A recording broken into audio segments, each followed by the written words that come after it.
How to fade in and fade out audio in Vinci Resolve easily.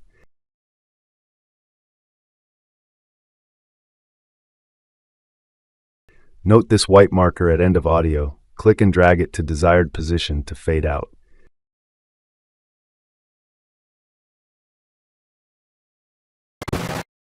Now let's listen.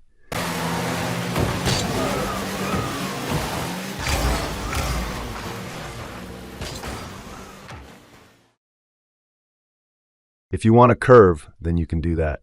Check this out.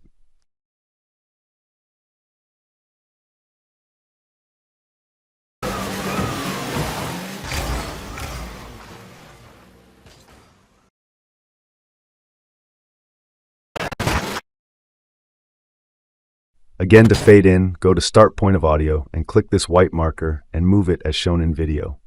Let's listen.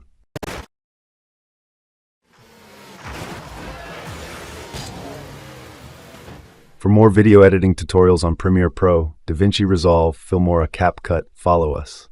Thanks a lot for watching.